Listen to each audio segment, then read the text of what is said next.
안녕하십니까 시청자 여러분, 박정호입니다. 박정호의 핫스팟. 네, 오늘 제일 핫한 현장으로 제가 달려왔는데요. 바로 국회입니다. 지금 제 뒤로 보이시는 것처럼 문재인 대통령이 잠시 전에 국회에 도착을 해서 안으로 들어갔습니다.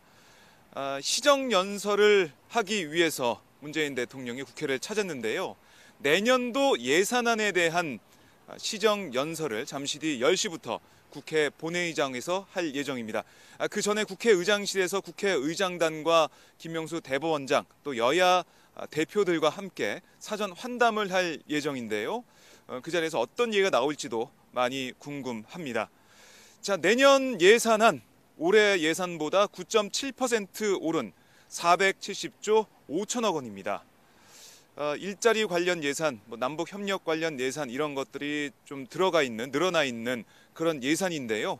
자유한국당 등 보수 야당은 여기에 대해서 좀 비판적으로 보고 있고 꼼꼼하게 검증, 그다음에 예산 깎아내겠다 이런 입장을 밝히고 있습니다. 반면에 민주당은 이 예산안 우리 경제 활력을 위해서 또 우리 국민들의 삶의 질을 위해서 또 남북관계 개선을 위해서 꼭 필요한 예산이다. 협조해달라 이렇게 또 얘기를 하고 있습니다. 오늘 문재인 대통령이 시정연설을 통해서 호소할 것으로 보이는 것은 바로 아까 말씀드렸듯이 남북관계를 위한 예산안 꼭 필요하다. 한반도 프로세스가 진행되고 있는 과정에서 국회 뒷받침 그리고 예산의 뒷받침이 필요하다 이런 걸 강조할 것으로 보이고요. 또 우리 경제 지금 어려운 상황이죠. 하지만 이렇게 어렵게 된 게 바로 경제 패러다임이 옛날 것 그대로 옛것 그대로 되었기 때문입니다. 그래서 정부에서는 소득주도 성장을 통해서 경제 패러다임을 바꾸기 위해서 노력하고 있는데요. 여기에 대한 설명과 함께 내년도 예산안에 우리 국민들이 불평등 없이 불공정하지 않는 사회에서 함께 잘 사는 사회 이런 걸 위해서 꼭 필요한 예산이 있다. 이런 것을 강조할 것으로 보입니다. 자, 오마이뉴스 박정호의 핫스팟. 여러분들은 이 시정연설 어디서 지켜보고 있습니까? 오랜만에 촛불 집회 때 많이 했던 건데요. 출석 체크 또 오늘 해보도록 하겠습니다. 어디서 이 방송을 보고 계십니까? 어디서 보고 계신지 남겨주시면 저희가 출석 체크 댓글을 소개해드리도록 하겠습니다. 네, 뉴스 럼럼님, 네 반갑습니다. 저희 애청자시죠? 네, 항상 저희 방송할 때마다 오고 계시는데요. 직장에서 보고 계시죠? 네, 조심하시기 바랍니다. 네. 자, 여러분들 이 방송 공유해 주시고요. 오마이 뉴스가 또 본격적으로 박정호의 핫스팟으로 아마 매일매일 최대한 노력해서 방송할 예정이니까요. 알람 뜨면 들어와서 저희 방송도 많이 봐주시면 고맙겠습니다. 자, 뉴스 럼럼님 몰래 본다고 하셨네요. 네. 그 다음에 최윤선님인가요? 평촌에서 보고 계시네요. 반갑습니다.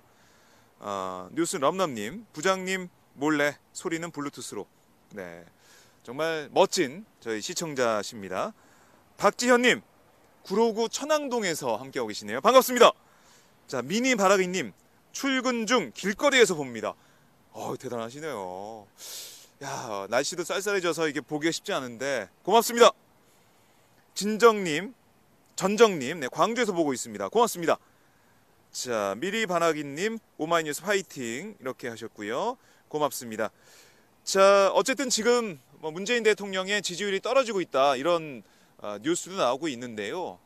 이 경제가 어렵다는 것을 매개로 해서 보수 야당이 계속해서 공세를 펼치고 있다. 이렇게 국회 상황은 정리를 해볼 수가 있습니다. 어제 자유한국당이 조명균 통일부 장관의 해임 건의안을 국회에 제출했습니다. 이 탈북민 기자를 남북 고위급 회담에 취재에 배제시켰다. 이게 기본 인권, 기본권을 침해했다. 이렇게 주장을 하고 있고요. 또한 이 개성 남북 공동사무소 9천만 원밖에 예산이 안 된다고 했는데 100억 원이 들었다. 구체적인 내용을 내고 있지 않다. 이게 뭐냐? 이렇게도 비판을 하고 있습니다. 또 하나는 리성건 북한 조평통 위원장이 9월 남북 평양 그 정상회담 때 기업 총수들이 옥류관에서 냉면 먹는데 들어와서 지금 목구멍으로 냉면이 넘어갑니까? 이렇게 얘기했다라는 걸 정진서 한국당 의원이 주장하면서 또 언론에서 도배를 하고 있는데요. 우리가 북한에 너무 저재설 하고 있다. 뭐 이거를 지적을 하면서 조명균 장관의 해임 건의안을 국회에 제출을 했습니다. 자, 그럼 해임 건의안 통과 가능성이 있느냐? 가능성은 거의 없습니다. 이렇게 제출할 수 있지만요. 제적 과반 의원이 찬성해야 되는데 자유한국당 의석이 112석이죠. 과반이 되지 않습니다. 다른 야당은 지금 반대를 하고 있기 때문에 이게 통과될 가능성은 전무하다. 그러니까 어떻게 보면 뭐 정치적인 의미로 공세의 하나로 방안으로 이렇게 제출했다. 이렇게 해석을 할 수가 있습니다. 자, 민명호님 토론토에서 고마워요 하셨네요. 네, 고맙습니다. 이호님 구리에서 서울 이동 중 버스 안에서 고맙습니다. 이 이어폰 빼시고 버스 안에서 한번 크게 틀어보시죠. 네, 박정호의 핫스팟 내가 본다. 이렇게 하시면 정말 고맙겠습니다. 네, 박원성님 반갑습니다. 홍순명님도 평택 사무실에서 보고 계시네요. 고맙습니다. 자, 통일부 장관이 무슨 죄 뭐 이런 댓글도 있고요. 친박짜장님 참석 기업인들과 그런 말 한 적 없다고 했다. 네, 그렇습니다. 그런 말 한 적 없다고 지금 보도가 또 증언이 나오고 있는데요. 어디서 이 말을 정진석 의원은 듣고 이렇게 얘기를 했는지 참 궁금하네요. 네, 이타카 뉴욕에서 시청 중. 네, 김엘라님. 네, 반갑습니다. 자, 최윤선님. 언제부터 국민의 인권을 한국당이 생각했나요? 이런 말씀도 하고 계시네요. 반갑습니다. 블리자드 K님. 탈북민 월북자는 남북 문제에서 빠져야지. 이런 말씀도 하고 계시네요. 네. 자, 여러분들의 이 의견과 그 다음에 출석 체크를 통해서 박정호의 핫스팟 방송을 하고 있습니다. 제가 지금 나와 있는 곳이 바로 국회의사당 앞에 좀 공간에서 하고 있는데요. 학생들이 지나가면서 제가 방송하는 모습도 좀 보고 있고, 네. 많은 분들이 오마이뉴스 방송하는 모습, 박정호의 핫스팟을 함께하고 있습니다. 이 휴대폰을 통해서든 PC를 통해서든 또 현장에서든 저희 방송을 함께하고 있고요. 문재인 대통령의 시정연설, 아마 그 현장에서 한국당 의원이나 뭐 바른미래당 의원들이 항의할 수도 있겠다라는 생각을 해봅니다. 좀 시끄러운 상황이 있을 수도 있는데요. 저희 오마이뉴스 생중계를 통해서 여러분들을 많이 지켜봐 주시고요. 어떤 시정연설 내용이 있는지 또 그 현장은 어떤 모습인지 함께 해주시면 고맙겠습니다. 이 국회 정문 앞에서 민주노총 등 문재인 대통령 향해서 약속을 지켜라 이렇게 항의하는 분들의 모습도 좀 볼 수가 있었는데요. 지금 과도기라고 보여집니다. 경제 문제, 지금 미중 무역 분쟁으로 인해서 또 미국의 금리 인상이나 이런 것들을 통해서 조금 경제 상황이 어렵다는 뉴스가 나오고 있는데 우리나라 이 경제를 쭉 보면 몰빵 경제예요. 주식이 주가가 높았다라고 했는데 지금 우리나라 주식 시장이 낙폭이 더 크거든요. 다른 시장에 비해서. 이건 바로 반도체나 등등 한두 종목에 한두 품목에 우리나라 경제가 몰빵했기 때문에 낙폭이 더 크다라는 분석이 계속 나오고 있습니다. 그래서 이명박근혜 정권 거슬러 올라가서는 박정희 정권으로 이어지는 그런 관치 경제나 아니면 대기업 위주의 경제 이 시장에서 우리가 경제 패러다임을 바꿔야 된다. 지금 국제노동기구에서도 임금 주도 성장을 얘기하고 있습니다. 우리나라는 소득 주도 성장이죠. 왜 임금 성장이 아니라 소득 주도 성장이냐? 자영업자가 그렇게 많아요, 우리나라에. 그래서 소득 주도 성장이라고 기조를 세우고 공평하고 공정하고 불평등이 없는 그런 사회, 우리 주머니를 팍팍 채워서 소비할 수 있게 내수가 도는 그런 경제로 만들기 위해서 문재인 정부가 노력하고 있다 이렇게 볼 수가 있는데요. 거기에 대한 보수 야당의 비판이 점점 커지고 있는 그런 상황입니다. 새로운 대한민국을 만들기 위한 정부의 노력과 이런 것들이 진행되고 있는데 국회에서는 좀 이견이 계속 나오고 있습니다. 자, 블리자드 K님, 언론사는 많아졌는데 제대로 된 취재는 안 하고 그냥 중계만 하는 언론사가 대다수 이런 말씀 주셨고요. 내년 중반까지는 잘 버텨야 할 텐데, 네, 이런 우려도 말씀을 해 주셨습니다. 자, 토론토, 뉴욕, 평촌, 광주, 서울, 전국 곳곳에서 또 전 세계에서 오마이뉴스 박정호의 핫스팟을 함께하고 계신데요. 잠시 뒤 저희가 화면을 국회로 넘겨서 국회 본회의장으로 여러분들께 국회 시정연설을 보여드리도록 하겠습니다. 자, 안희안님, 최저시급 인상 후 해외여행도 엄청 늘지 않았나요? 이런 말씀도 하셨고요. 물론 가처분 소득이 늘어나면 해외여행도 가고요. 또 여기서 외식도 좀 하고 돈도 좀 많이 쓰고 이런 건데요. 지금 우리나라 경제를 쭉 보면 부자들, 그러니까 좀 돈이 있는 사람들을 위한 그런 경제 정책이 좀 되었고, 사실 주식시장도 주식을 갖고 있는 사람들이 얼마나 됩니까? 서민들 그리고 중산층까지 못 가신 분들께서는 주식을 하실 돈이 또 없어요. 그리고 이 부동산에 집을 또 사다 보니까 최경환 부총리가 뭐라고 했습니까? 빚내서 집 사라 이렇게 하고, 최경환 부총리 시절에 그런 기조를 가지고 이주열 한국은행 총재의 압력을 넣었다, 이런 여러 가지 정황들도 보도가 되고 있는데요. 정부의 말을 듣고 빚내서 집 산 분들도 많잖아요. 그러면 가처분 소득이 없습니다. 우리가 쓸 돈이 없어요.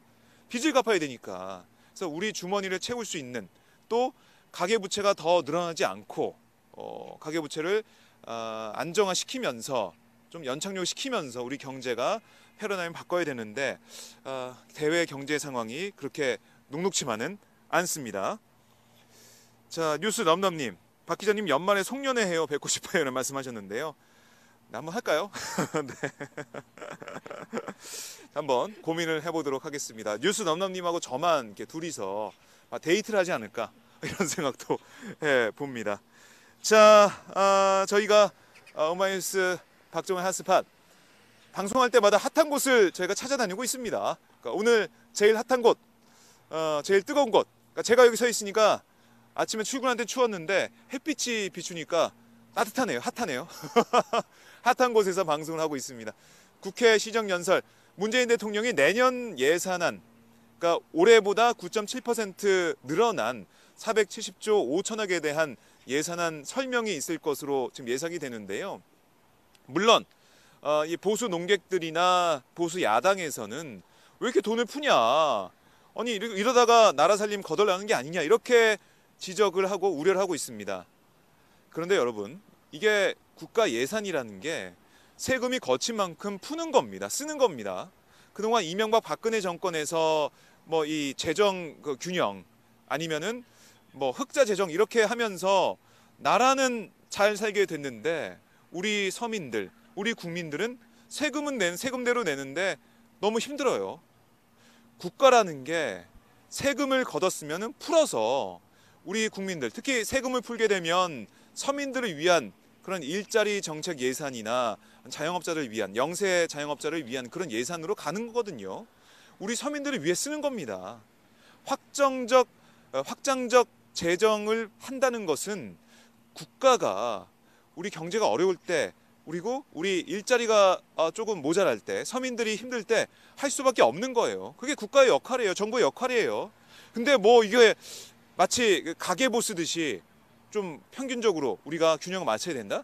이건 저는 동의하지 않고요. 많은 경제학자들도 이거에 대한 비판적인 목소리를 내고 있습니다. 자, 이제 곧 문재인 대통령이 국회 본회의장에 입장을 하게 될 텐데요. 지금은 국회의장단과 그리고 김명수 대법원장, 뭐 이 홍영표 원내대표, 그리고 이해찬 대표, 아마 뭐 김병준 자유한국당 비대위원장과 김성태 원내대표, 손학규 바른미래당 대표 등등해서 여야 지도부와 함께 환담을 하고 있는데, 뭐 그 환담장에서 또 자유한국당이나 바른미래당이 어떤 얘기를 했을지 이게 또 좀 궁금해집니다. 제가 소식이 들어온 대로 이따가 또 전해드리도록 하겠습니다. 자, 국회 본회의장 내에서 시정연설을 할 때 보수 야당에서 또 어떤 입장을 보이느냐, 피켓팅을 할 수도 있고요, 아니면 야유로 보낼 수도 있고요. 뭐 그렇지는 않겠지만 김성태 원내대표가 단상 앞으로 나올 수도 있겠다 이런 생각을 해요. 김성태 원내대표가 그런 모습을 좀 많이 보여줬기 때문에, 물론 시정연설, 대통령이 직접 와서 하는 연설에 그런 모습을 보이기는 쉽지 않겠지만 어떨지 저희 오마이뉴스 박종의 핫스팟을 통해서 생중계로 함께 해주시면 고맙겠습니다. 문재인 대통령의 시정연설 지난해 6월, 11월에 이어서 세 번째입니다. 자, 이번에는 어떤 메시지를 내놓을지 짐작을 할 수 있는 게 남북관계와 또 우리 경제를 위해서 일자리 예산, 또 자영업자를 위한 예산, 함께 우리가 더불어서 살 수 있는, 불공정을 해소하고 불평등을 해소하는 그런 예산을 이번에 짜왔으니까 국회에서 꼭 통과시켜 달라, 이렇게 협조를 구할 것으로 보입니다. 자, 김엘라님, 왜 한국은 부자들이 기부를 안 하나요? 여긴 소득의 10% 이상은 가난한 사람도 여러 방식으로 합니다. 기부를 부자라고 너무 닥달해서 그런가요? 정당한 부자도 많지 않나, 이런 말씀도 주셨네요. 뉴욕에서 보고 계셨다고 하셨죠. 네. 기부를 좀 많이 하면서 우리가 사회에서 번 돈이잖아요. 내가 잘나서, 내가 잘해서 뭐 그런 면도 조금 있겠죠. 하지만은 사회가 뒷받침해주고, 또 부동산 같은 문제도 마찬가지입니다. 그 지역 집값이 오르는 게 내가 잘나서 그런 게 아니죠. 물론 투자를 잘해서일 수도 있겠지만 그 인프라 누가 깔아줬습니까? 다 우리 세금으로 그 인프라를 깔아서 집값이 상승이 되고 부동산 값이 올라간 거죠. 그러니까 함께 잘 사는 사회, 지금 문재인 정부가 계속 만들려고 하는 그런 사회인데요. 이런 것들 국회, 국민의 대표인 국회에서 여기에 대해서 협조할 수 있는 그런 것들이 좀 보여줬으면 좋겠습니다. 자, 문재인 대통령이 이제 시정연설하러 국회에 입장하고 있는데요. 화면을 본회의자로 넘겼다가요, 시정연설 이후에 다시 인사드리도록 하겠습니다. 채널 고정입니다. 올해도 직접 국회를 방문하여 연설하심으로써 국회에 대한 존중과 협치의 의지를 보여주고 계십니다. 의장으로서 깊은 감사를 드리며 앞으로도 국회와의 긴밀한 소통과 협치를 위해서 대통령과 행정부가 앞장서 주시기를 바랍니다. 의원 여러분께서도 예의와 품격을 갖춰 시정연설을 경청해 주실 것을 당부드립니다. 그러면 의사일정 제1항 2019년도 예산안 및 기금 운영 계획안에 대한 정부의 시정연설을 상정합니다. 잠시 후 대통령께서 입장하셔서 연설을 시작하시겠습니다.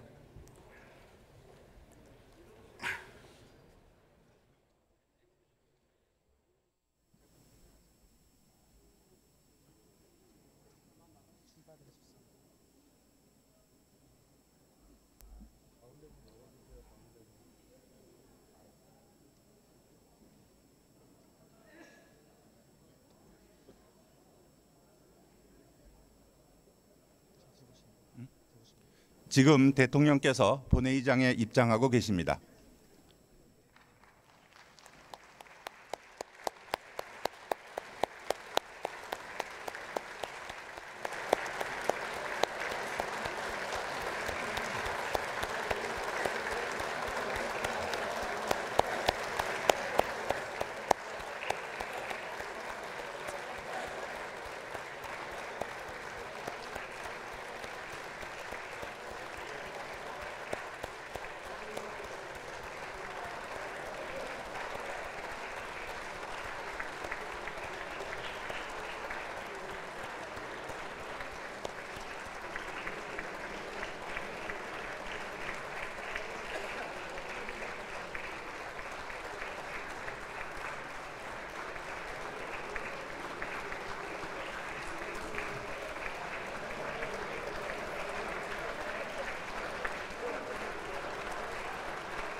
예.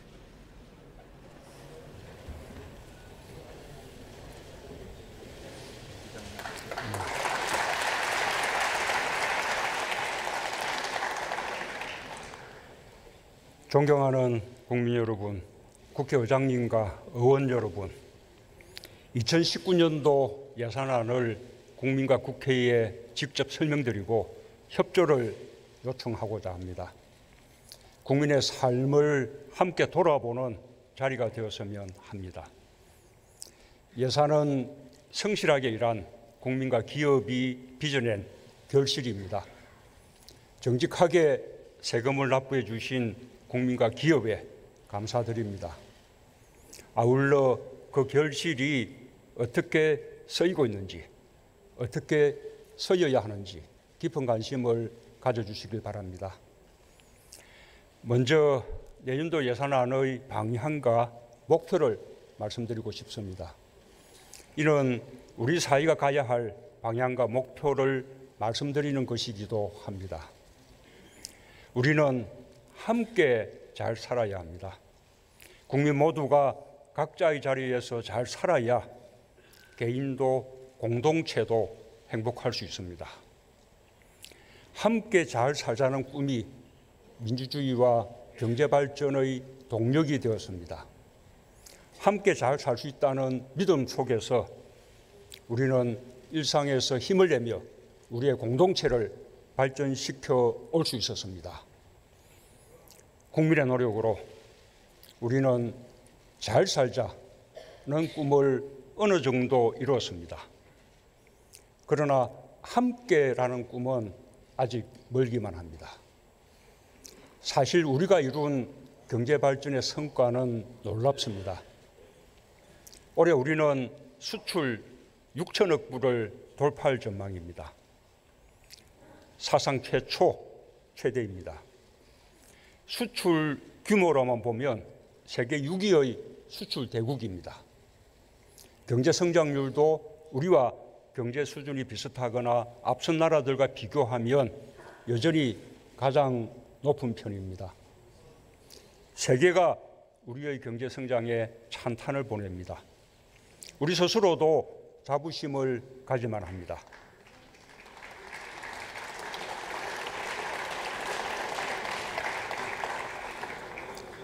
그러나 우리 경제가 이룩한 외형적인 성과와 규모에도 불구하고 다수 서민의 삶은 여전히 힘겹기만 한 것이 현실입니다. 성장에 치중하는 동안 양극화가 극심해진 탓입니다. 발전된 나라들 가운데 경제적 불평등의 정도가 가장 심한 나라가 되었습니다. 이제 우리 사회는 공정하지도 않습니다. 불평등이 그대로 불공정으로 이어졌습니다. 불평등과 불공정이 우리 사회의 통합을 해치고 지속 가능한 발전을 가로막기에 이르렀습니다. 역대 정부도 그 사실을 인식하면서 복지를 늘리는 등의 노력을 꾸준히 기울여 왔다고 저는 생각합니다. 그러나 커져가는 양극화의 속도를 따라잡지 못했습니다. 기존의 성장 방식을 답습한 경제 기조를 바꾸지 않았기 때문입니다. 우리는 이 점을 직시해야 합니다. 이제 우리는 경제적 불평등의 격차를 줄이고 더 공정하고 통합적인 사회로 나아가야 합니다. 그것이 지속 가능한 성장의 길이라고 저는 믿습니다.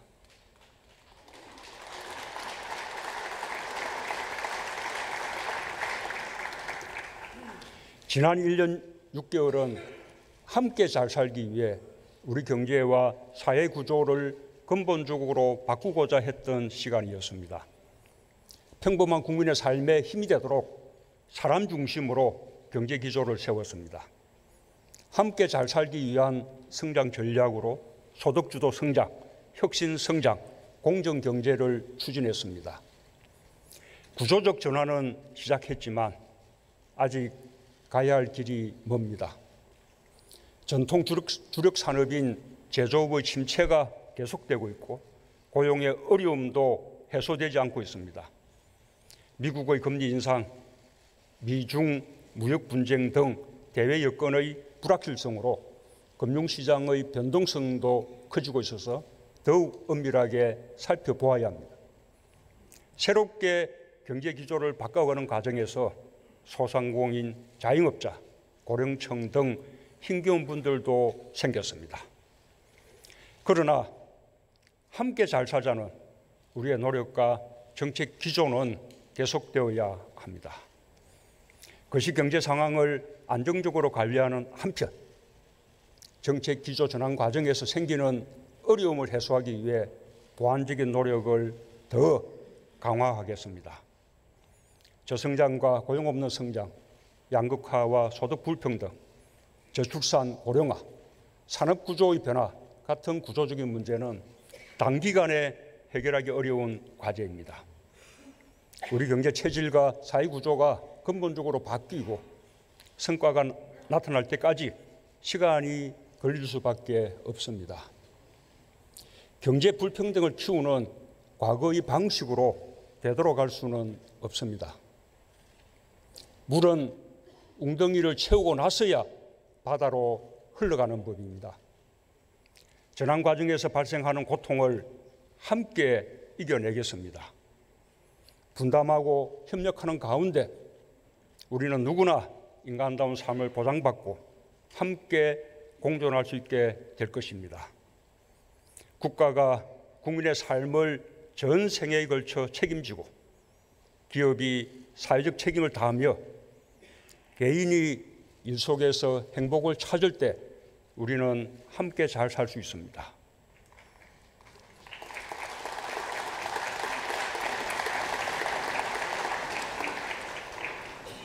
그러기 위해 우리는 우리 사회의 모습을 바꿔야 합니다.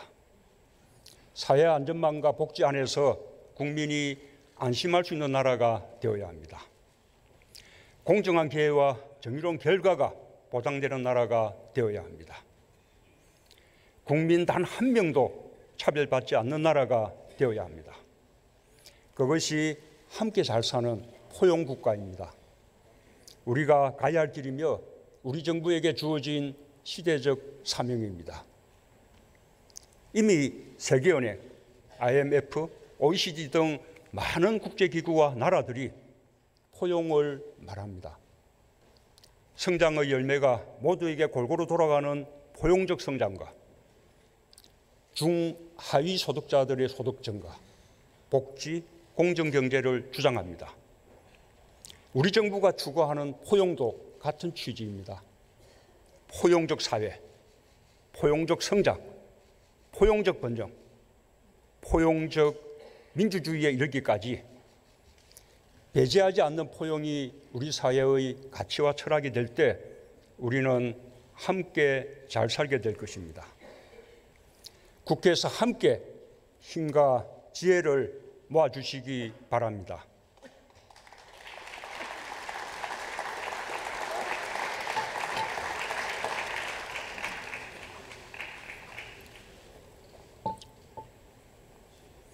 (2019년도) 예산안은 함께 잘 사는 나라를 만드는 예산입니다.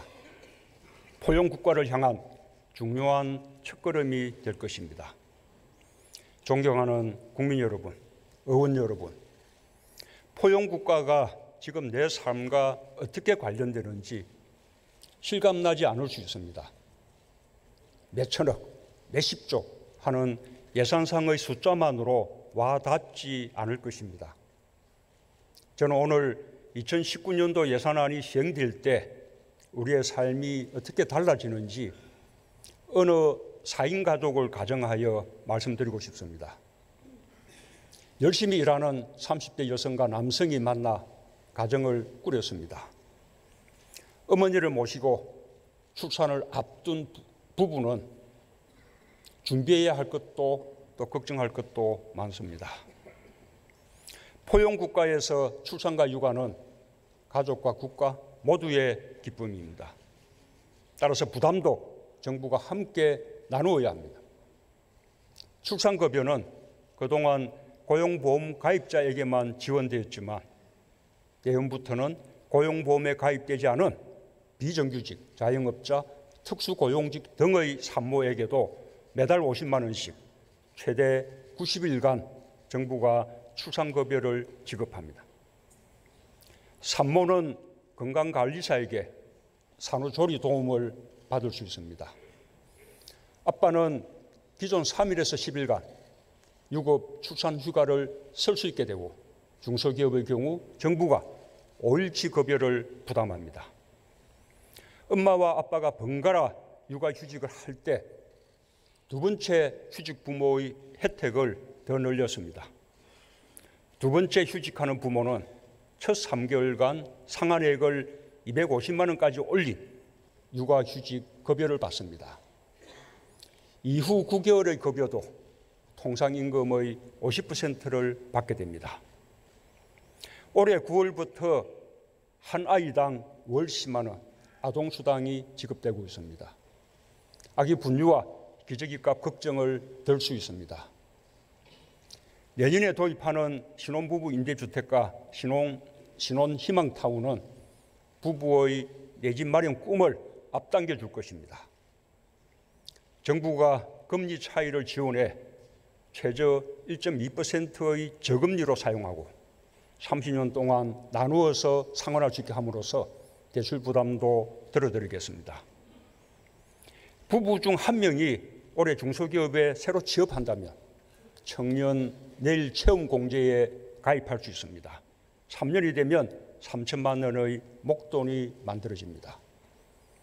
더 좋은 직장을 희망한다면 근로자 내일 배움 카드로 연간 200만 원까지 교육훈련비를 지원받을 수 있습니다. 65세가 넘으신 어머니는 매달 기초연금 25만 원을 받습니다. 내년에 시작하는 사회서비스형 어르신 일자리 사업은 어머니의 삶에 활력을 드릴 것입니다. 기존 어르신 일자리보다 월급도 2배나 됩니다. 이 가정에 부부와 어머니의 월급 외에 최고 100만 원이 넘는 추가 수입이 생겼습니다. 공공임대주택은 10년 후 분양 전환으로 완전한 내 집이 될 수 있습니다. 포용국가에 중점을 두어 편성한 정부 예산이 적지 않은 역할을 했습니다. 결혼에서 출산까지 평범한 신혼부부 가족의 어깨가 많이 가벼워졌습니다.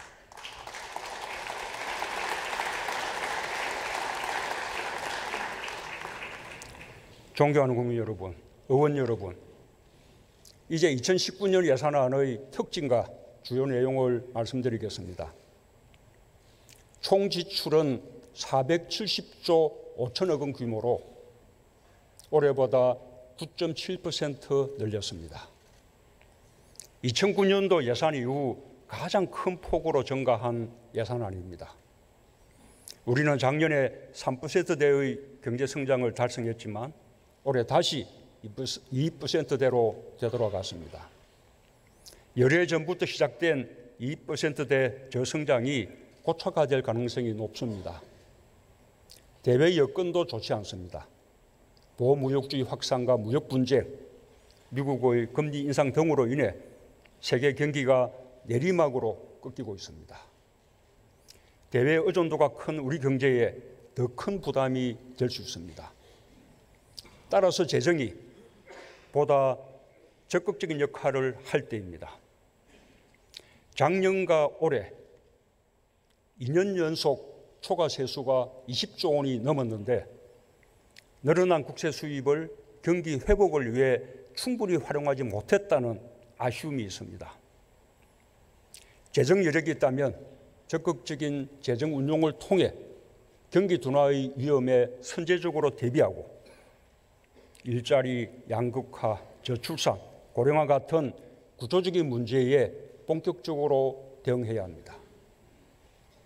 IMF, OECD 등 국제기구들도 재정 여력이 있는 국가들은 재정을 확장적으로 운영할 것을 권고하고 있습니다. 내년 예산안은 세수를 안정적이면서 현실적으로 예측하고 늘어나는 세수에 맞춰 지출 규모를 늘렸습니다. 우리나라는 국가 채무 비율이 세계적으로 낮은 편이지만 재정 건전성을 위해 국가 채무 비율을 높이지 않으면서 재정이 꼭 해야 할 일을 하는 예산으로 편성했다는 말씀을 드립니다.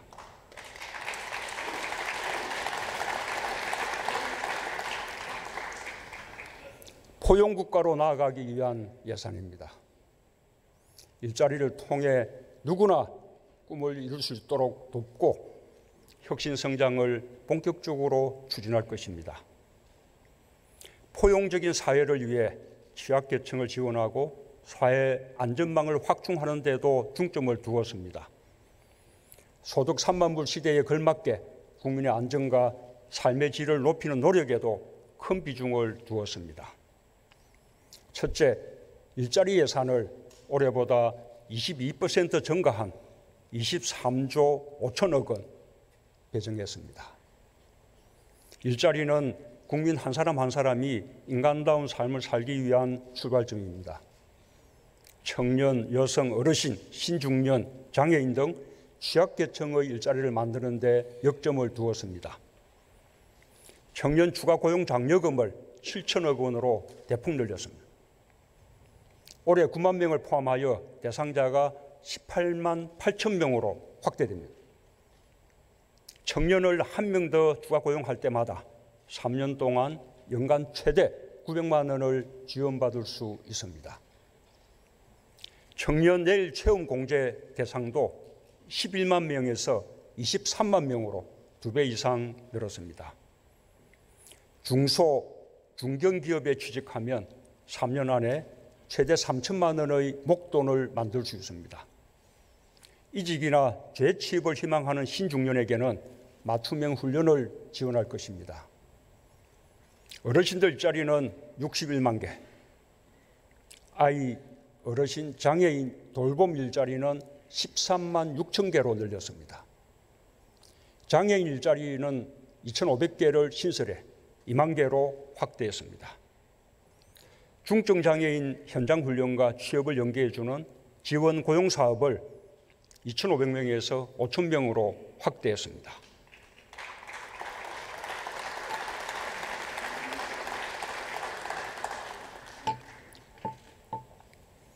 둘째, 혁신성장 예산을 크게 늘렸습니다. 경쟁력 있는 중소벤처기업을 육성해 성장과 일자리에 함께 도움을 줄 것입니다. 연구개발 예산을 사상 처음으로 20조 원을 돌파한 총 20조 4천억 원으로 배정했습니다. 기초연구, 미래원천기술 선도투자와 국민생활과 밀접한 연구개발을 대폭 확대했습니다. 혁신성장을 위해 데이터, 인공지능, 수소경제의 3대 전략 분야와 스마트 공장, 자율주행차, 드론, 핀테크 등 8대 선도 사업에 총 5조 1천억 원의 예산을 투입합니다. 혁신 창업은 혁신 성장의 기본 토대입니다. 지난 8월까지 7만 개의 법인이 새로 생기고 2조 2천억 원의 신규 벤처 투자가 이루어졌습니다. 경제 여건이 어려운 가운데서도 모두 사상 최고를 기록했습니다. 특히 신규 벤처 투자가 대폭 늘어났습니다. 단지 혁신 성장뿐 아니라 우리 경제에 희망을 주는 지표들입니다.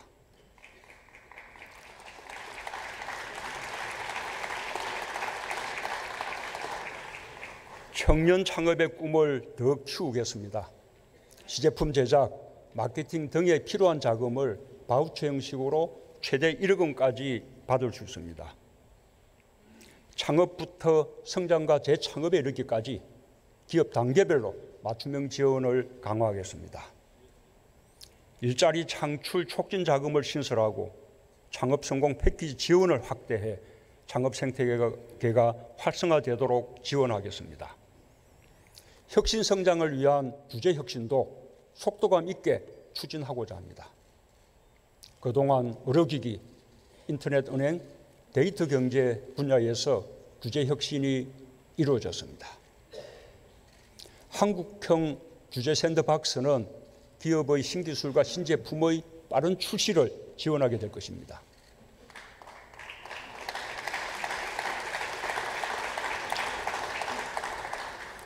셋째, 가계소득을 높이고 사회 안전망을 강화하는 예산을 대폭 늘렸습니다.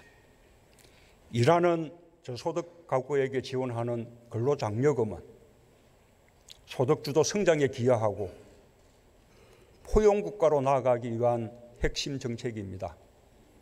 근로장려금 예산을 올해 1조 2천억 원에서 3조 8천억 원으로 대폭 확대했습니다. 연령 기준을 없애고 소득과 재산 기준을 완화해 지원 대상이 166만 가구에서 334만 가구로 크게 늘었습니다. 이중 자영업을 하는 115만 가구도 똑같은 혜택을 받습니다. 최대 지원액도 단독 가구는 85만 원에서 150만 원으로, 헛벌이 가구는 200만 원에서 260만 원으로, 맞벌이 가구는 250만 원에서 300만 원으로 늘어납니다. 생계, 의료, 주거, 교육 등 기초 생활을 보장하기 위한 예산을 올해 11조 원에서 12조 7천억 원으로 늘렸습니다. 기초연금과 장애인연금은 당초 인상 계획을 앞당겨 소득 하위 20% 어르신 150만 명과 생계, 의료급여 수급 대상 장애인 16만 명에게는 바로 내년 4월부터 월 30만 원을 지급할 계획입니다. 그동안 정부의 손길이 부족했던 분야도 많습니다. 한부모 가족의 아동 양육비를 월 13만 원에서 20만 원으로 인상했습니다. 지원 대상을 만 14세에서 만 18세 미만으로 늘렸습니다. 만 24세 이하 청소년인 한부모에게 지원되는 아동 양육비는 특별히 18만 원에서 35만 원으로 늘렸습니다. 보육원을 퇴소하는 보호종료 아동 4명 중 1명은 빈곤층이 되고 있습니다. 지자체의 지원과 별도로 월 30만 원의 자립수당을 추가 지원해 국가의 책임을 다하겠습니다. 올해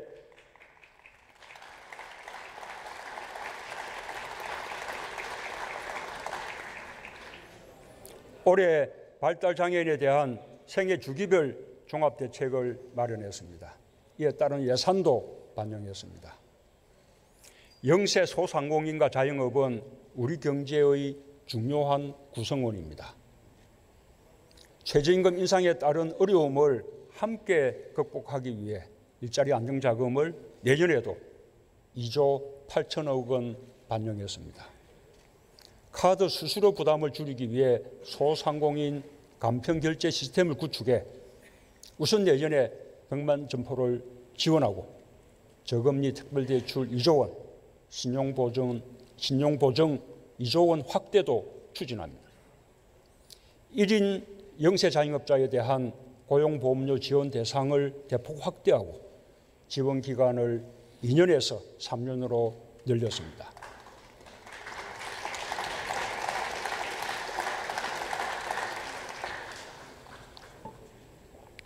넷째, 국민의 안전과 삶의 질을 높이기 위한 예산도 꼼꼼하게 챙겼습니다. 국민 생명 지키기 3대 프로젝트에 2조 2천억 원을 배정했습니다. 자살 예방, 산업재해 방지, 교통안전 강화로 국민의 안전을 지키겠습니다. 생활 SOC로 생활 환경과 삶의 질을 더 높이겠습니다. 국민체육센터 160개가 새로 들어서고 모든 시군구에 작은 도서관이 1개씩 생깁니다. 전통시장 450개의 시설을 현대화하고 주차장도 확충할 것입니다. 어촌 유질 300을 통해 우선 내년에 70개의 어촌 어항의 현대화를 지원합니다. 도시재생과 농어촌 생활 기반 지원은 구도심과 농촌 지역의 활력을 높일 것입니다. 이를 위해 내년에는 올해보다 50% 증가한 8조 7천억 원을 생활 SOC에 지원할 것입니다. 아이 돌봄 서비스 지원 대상을 2배로 늘리고 사용 시간도 연 600시간에서 720시간으로 확대했습니다. 국공립 어린이집과 유치원이 여전히 많이 부족합니다. 내년에 국공립 어린이집 450개를 더 만들겠습니다. 국공립 유치원 1000개 학급 확충도 내년으로 앞당겨 추진하겠습니다.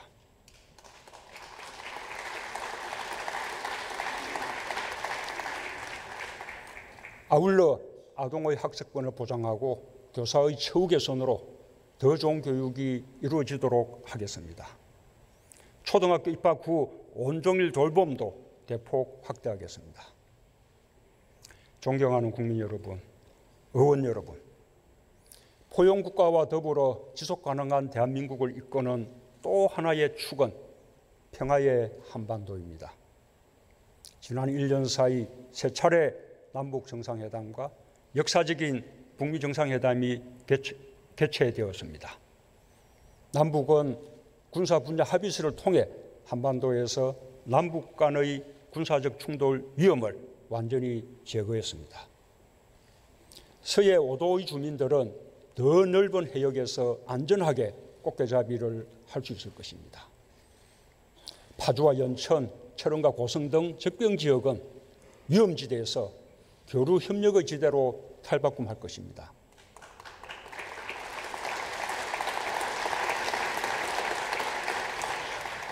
이제 남과 북, 미국이 확고한 신뢰 속에서 한반도의 완전한 비핵화와 항구적 평화를 이뤄낼 것입니다.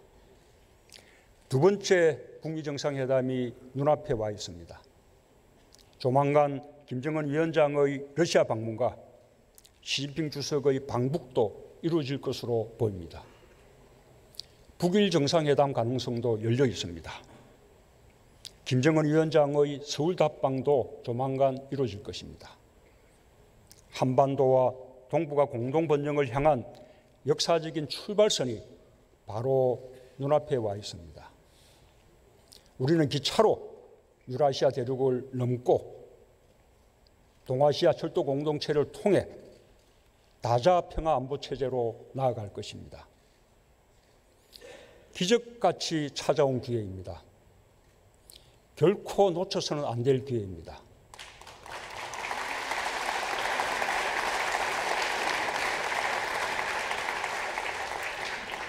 튼튼한 안보, 강한 국방으로 평화를 만들어 가겠습니다.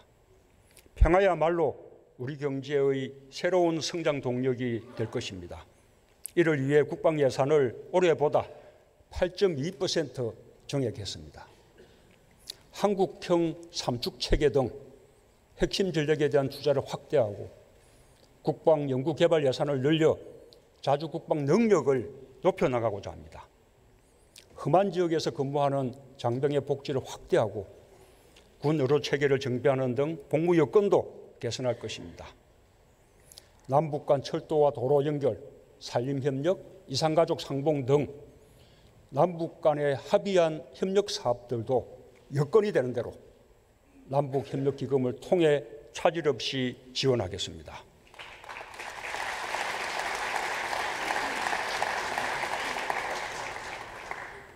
존경하는 의장님과 국회의원 여러분, 나라다운 나라, 정의로운 대한민국은 우리 정부의 확고한 국정지표입니다. 국민은 일상에서의 작은 불공정도, 조그마한 부조리도 결코 용납하지 않는 사회를 원하고 있습니다.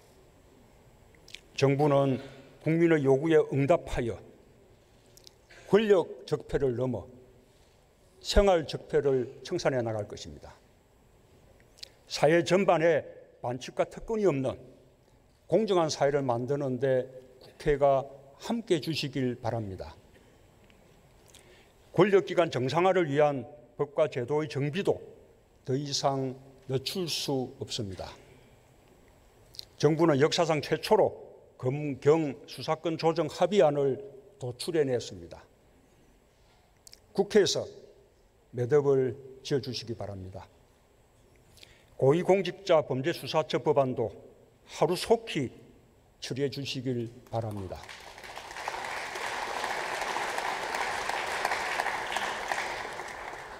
국정원은 국내 정보를 폐지하는 등 스스로의 노력으로 개혁을 추진해 왔습니다.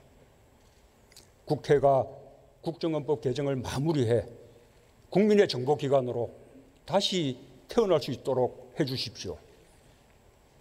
이번 정기국회에 거는 국민들의 기대가 매우 큽니다. 어려움을 겪고 있는 서민과 소상공인, 자영업자의 아픔을 들어주십시오. 민생 법안에 대해 초당적인 협력을 기대합니다.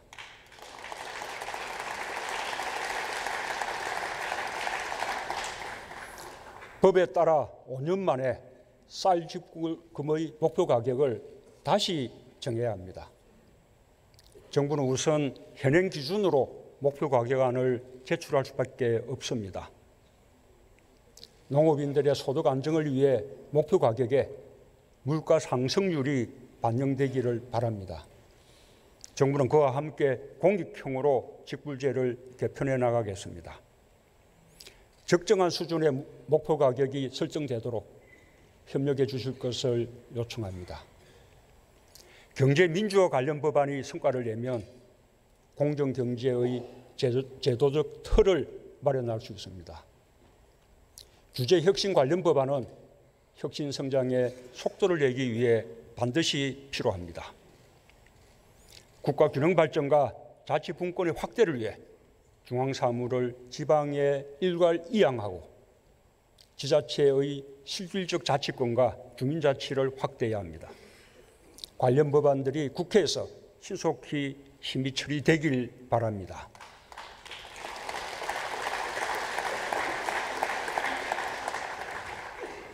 아울러 전 세계가 한반도를 주목하고 있는 이때 우리 스스로 우리를 더 존중하자는 간곡한 요청 말씀을 드립니다.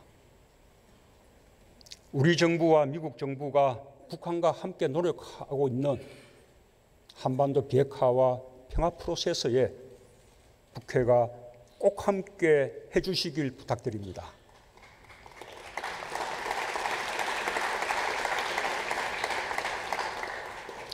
우리에게 기적같이 찾아온 이 기회를 반드시 살릴 수 있도록 힘을 모아주시기 바랍니다. 우리가 이 기회를 놓친다면 한반도의 위기는 더욱 증폭될 수밖에 없습니다. 절대로 그런 일이 일어나지 않도록 우리가 할 수 있는 모든 노력을 다해야 한다는 노심초사의 마음을 함께 해주십시오.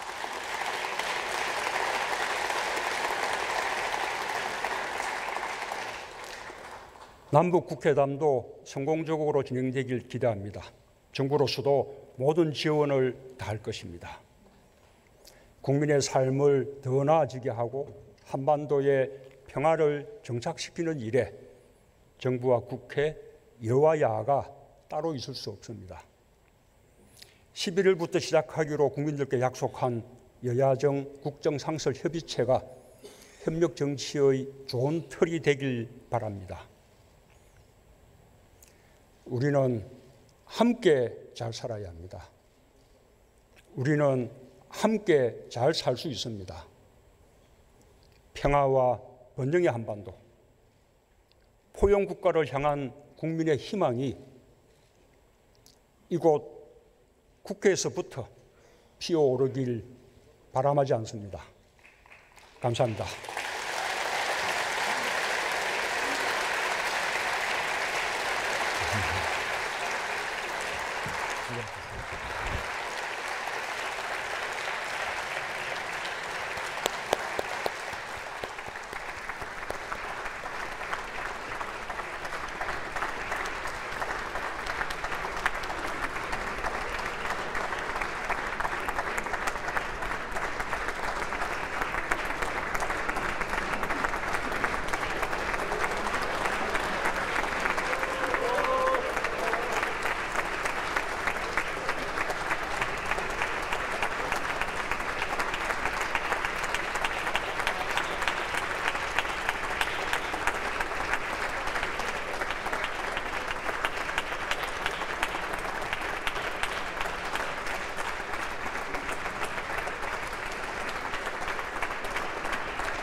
네, 시청자 여러분, 박정호입니다. 문재인 대통령의 내년 새 예산안 시정연설 어떻게 보셨습니까? 함께 잘 살아야 합니다. 오늘 시정연설을 한 문장으로 정리하자면 바로 함께 잘 살아야 합니다. 이게 아닐까 싶습니다. 우리는 정말 함께 잘 살아야죠. 누군 잘 살고 누구는 못 살고 누구는 천대받고 멸시받고 이렇게 살면 안 되겠죠. 자, 댓글을 제가 쭉 봤는데요. 악승만 독정이 잔인두한 사기 명박 폭망 그네님께서 네, 네임이 기시네요. 박정호 기자님 돈은 없지만 커피값은 쏩니다 하면서 5,000원을 쏘셨습니다. 고맙습니다. 커피 잘 마시겠습니다. 네, 문재인 대통령 시정연설 하기 전에도 의원들하고 악수를 했고요. 그리고 시정연설을 마친 다음에도 김성태 한국당 원내대표 악수하는 모습도 보셨죠? 한국당 의원들과도 악수를 하면서 천천히 국회 본회의장을 빠져나왔습니다. 이렇게 문재인 대통령이 오늘 국회에서 국회의원들을 만나고 또 국회 앞에서 국회의원들 또 우리 국민들을 놓고 앞에 두고 이렇게 연설을 했습니다. 이제 공은 국회로 넘어갔죠. 국회가 어떤 입장과 어떤 심사로 내년도 예산안에 심사를 하고 어떻게 반영할지 이게 지금 관건인데요. 9.7%가 올라갔습니다. 내년도 예산이 올해보다 470조 5천억 원인데요. 계속해서 한국당이나 바른미래당 보수 야당은 비판을 하고 있습니다. 왜 이렇게 돈을 쓰냐, 왜 이렇게 퍼주냐 이런 얘기를 하고 있는데요. 지금은 우리가 경제가 어렵고 서민의 삶이 피폐하기 때문에 국가가 나서서 정부가 나서서 쌓여있는 국가가 정부가 쌓아놓고 있는 세금을 돈을 풀어서 경기를 살리고 경제를 살리고 함께 잘 사는 그런 나라를 만드는 그런 때가 아닌가 싶습니다. 자, 제 지금 뒤로 문재인 대통령이 이제 국회를 빠져나오고 있는 그런 상황인데요. 문재인 대통령 오늘 세 번째 시정연설이었습니다. 작년 6월, 11월, 올해 11월 이렇게 세 번을 했는데 국회 이 지형을 볼 때 정부 입장에서는 여소야대이기 때문에 일하기가 쉽지 않은 그런 상황입니다. 어쨌든 문재인 대통령이 이렇게 2년 연속으로 국회를 찾아서 직접 호소를 했습니다. 자, 여러분들 이 방송 어디서 보셨습니까? 아까 저희가 방송 초반에 출석 체크를 했는데요. 후반에도 한번 출석 체크를 해보겠습니다. 아까 보셨던 분이 계속 보고 있는지 궁금합니다. 자, 이 출석 체크를 하면서요. 이용주 민주평화당 의원의 사과문이 지금 올라왔네요. 어제 이 강남 청담공원 근처에서 음주운전이 적발이 됐습니다. 국회에서 음주를 한 다음에 차를 몰고 한 15km 정도 달려서 청담공원에서 경찰에 음주운전이 적발이 됐는데요. 동승자는 없었고요. 이 면허 취소 수준의 혈중 알코올 농도 수치가 나왔습니다. 거기에 대한 이용주 의원, 아까 이용주 의원이 본회의장에 있는 모습도 제가 봤는데 무리를 일으켜 정말 죄송한 마음뿐입니다. 무슨 변명이 필요하겠습니까? 큰 실망을 안겨드린 점 진심으로 반성하고 사죄드립니다. 음주운전은 용서할 수 없는 행위입니다. 저 스스로도 용납할 수 없습니다. 정말 죄송하고 고개 숙여 용서를 구합니다. 깊은 반성과 자숙의 시간을 갖겠습니다. 다시 한번 무리를 일으킨 점, 실망시켜드린 점 모든 분들께 깊이 사죄드립니다. 정말 죄송합니다. 이용주 올림. 네, 이런 문자가 국회 출입기자들에게 들어왔군요. 자, 손하윤님 돈 좀 쓰자 국민들을 위해서라고 하셨고요. 최윤선님 재벌에게 퍼준 것만 하겠어요 이런 말씀도 하셨네요. 뉴스 런업님 아까 회사에서 보고 계셨는데 계속 보고 계셨군요. 네, 고맙습니다. 최윤선님이 이용주 아웃 이런 말씀도 하셨고요. 악승만 독정이 잔인도한 사기 명박 폭망 그네님께서 세금은 골고루 돌아가게 잘 쓰는 것 이렇게 말씀하셨고요. 서백염님 죄송한 짓을 왜 하니? 이용준님 같은 이 대화명이 있네요. 난 줄 아는데 이렇게 또 말씀을 주셨습니다. 미니바라기님 아까 보고 계셨잖아요. 길거리에서 보다가 사무실 도착해서 사무실에서 계속 보고 있습니다. 경기도 고양시 일산에서 보고 있습니다. 네, 고맙습니다. 네, 자 음주운전 엄벌해야 한다. 이렇게 말씀도 주셨고요. 자, 아까부터 보고 계신 분들이 보고 계시다. 저는 또 감동을 받았습니다. 아까 제가 한 문장으로 정리를 했죠. 함께 잘 살아야 합니다. 이런 말씀 제가 드렸는데요. 우리 경제 수준이 비슷하거나 앞선 나라들과 비교하면 여전히 우리나라 경제 성장률이 높은 수준이다. 세계가 우리의 경제 성장에 찬탄을 보낸다. 우리 스스로도 자부심을 가지만 하다. 이런 말씀을 주셨고요. 문재인 대통령의 시정 연설에 이런 부분이 있었죠. 하지만 우리 사회는 공정하지 않고 또 양극화가 극심해졌다. 이런 또 지적도 했습니다. 불평등이 그대로 불공정으로 이어졌다. 불평등과 불공정이 우리 사회의 통합을 해치고 지속 가능한 발전을 가로막기에 이르렀다라고 강조를 했습니다. 그러니까 지난 1년 6개월을 돌아보면서 함께 잘 살기 위해 우리 경제와 사회 구조를 근본적으로 바꾸고자 했던 시간이었다라고 하면서 소득주도 성장, 혁신 성장, 공정 경제를 추진했다라고 국민들 앞에 보고를 했습니다. 하지만 아직 가야 할 길이 멀다라는 게 문재인 대통령의 지금 이 사항을 보고 있는 평가인데요. 전통 주력 산업의 제조업의 침체가 계속되고 있고 고용의 어려움도 해소되지 않고 있다라고 돌아봤습니다.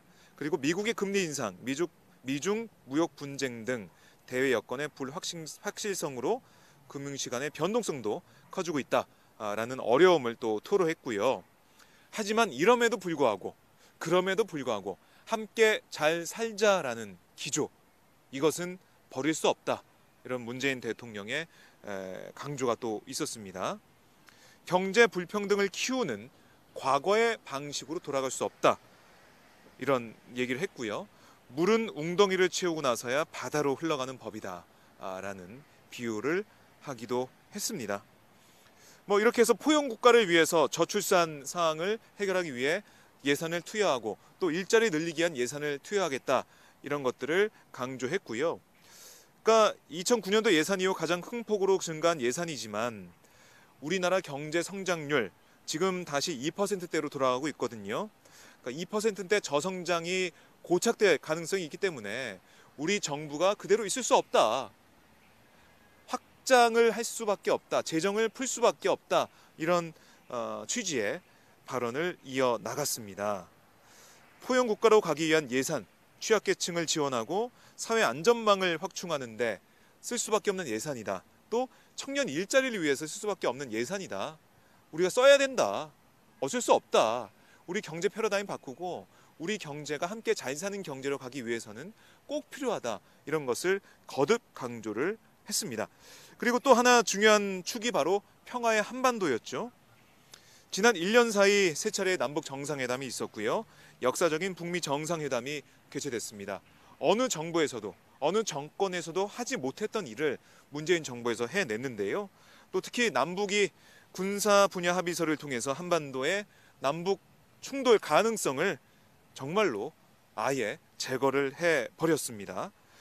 그리고 남과 북이 미국이 확고한 신뢰 속에서 한반도의 완전한 비핵화와 항구적 평화를 이뤄낼 것이다. 이런 얘기를 했고요. 이번 기회 놓쳐서는 안 된다. 그리고 남북 간 철도, 도로 연결, 산림 협력, 이산가족 상봉, 그러니까 남북이 합의한 협력 사업에 예산이 투여될 수밖에 없다. 이런 강조의 말씀이 있었습니다. 자, 어쨌든 경제 민주화 관련 법안, 공정경제 제도 틀을 위한 이런 법안들 국회에서 통과시켜 달라. 이렇게 거듭 강조를 했고요. 남북 국회 회담도 성공적으로 진행되길 기원한다. 정부로서도 지원을 하겠다라고 얘기를 했습니다. 11월부터 시작하기로 한 정부와 국회, 여야정 국정상설협의체가 협력 정치에 좋은 틀이 되기를 바란다라는 얘기도 있었습니다. 평화와 번영의 한반도, 포용국가를 향한 국민의 희망이 이곳 국회에서부터 피어오르길 바람하지 않는다. 이런 말로 오늘 시정연설을 마무리했는데요. 여러분들 어떻게 들으셨습니까? 국회가 이제부터 일을 해야 될 때죠. 예산안, 또 판문점 선언, 비준 동의도 아직까지 여야가 합의하지 못했고, 그리고 여러 가지 이 개혁 과제들이 국회에 산적해 있는데 아직까지 국회가 우리 국민들이 원하는 그 수준에서 일을 하고 있는 것 같지는 않습니다. 국민들이 이렇게 지적을 많이 하고 있는데요. 자, 여러분들 댓글을 통해서 여기는 로스앤젤레스입니다. 뉴스 상황, 뉴스 항상 잘 보고 있습니다. 공정한 뉴스 부탁드립니다. 감사 인사를 드립니다. 케니 강님, 네, 반갑습니다. 미국 지금 중간선거 앞두고 뜨거워지고 있죠. 네, 아무래도 트럼프 대통령이 좀 불리하다, 공화당에 불리하다 이런 얘기 나오고 있는데 많이 쫓아가고 있다 이런 소식도 들리고 있습니다. 결과는 어떻게 될지 저희 한국에서도 한국에 있는 시청자들과 저 박정호 기자도 많이 궁금해하고 있고요. 지켜보고 있습니다. 미니 바라기님, 제발 좀 국회 일 좀 해라 이런 말씀을 해주셨네요. 미러디스님, 낸 만큼 돌려주는 게 세금입니다. 걷기만 하고 쓰지 않는 게 비정상이지요. 이런 말씀 하셨습니다. 김윤성님, 커피 한잔 하시고 방송하세요. 기자님 날도 추우신데. 네, 고맙습니다. 박종호의 핫스팟, 핫한 곳에 와서 국회에서 제가 방송하고 있는데요. 그 중에서도 햇볕이 잘 드는 따뜻하고 핫한 곳에 제가 서 있습니다. 양지 바른 곳에 서 있습니다. 네, 고맙습니다. 자, 모든 것이 평화롭게 제자리로 돌아가길 이런 말씀도 주셨고요. 촛불 집회 방송 때부터 방송 잘 봤습니다. 오마이TV 최고. 네, 고맙습니다. 그리고 이 양진호 이 위디스크죠. 네, 한국 미래기술 회장의 이 폭행 영상, 그다음에 닭을 석궁으로 쏘고 뭐 일본도로 베는 뭐 이런 영상이 나오면서 정말 국민들의 공분을 사고 있습니다. 어떻게 저럴 수가 있을까? 아직까지도 너무 가슴이 아프고 분노가 끓어오른다는 분들이 많으신데요. 양진호 회장이 입장문을 내놨네요. 진심으로 사죄드립니다. 최근 저에 관한 보도로 인해 상심하고 분노하셨을 모든 분들, 그간 저의 오만과 독선으로 인해 상처받았을 회사 직원분들께 진심으로 사죄드립니다. 라고 하면서 깊이 뉘우치겠다. 이런 얘기를 하고 있는데요. 한국미래기술 회장 등 일체의 직에서 즉시 물러나 회사 운영에서 손을 떼고 향후에도 임직원에게 영향력을 미칠 수 있는 어떠한 직무에도 나아가지 않겠다. 이런 입장을 밝혔습니다. 자, 계속해서 사과를 하는 그런 글을 쭉 써 내려갔는데 참담한 심정으로 용기를 내어 사죄를 드리게 됐습니다. 보도와 관련된 모든 사항에 관해 제가 마땅히 책임을 지겠습니다. 이런 얘기를 했습니다. 양진호 회장의 이 보도가 계속 이어지고 있는데요. 뉴스타파와 셜록 이 두 매체가 열심히 보도를 하고 있습니다. 여러분들 응원해 주시고요. 저희 오마이뉴스도 응원합니다.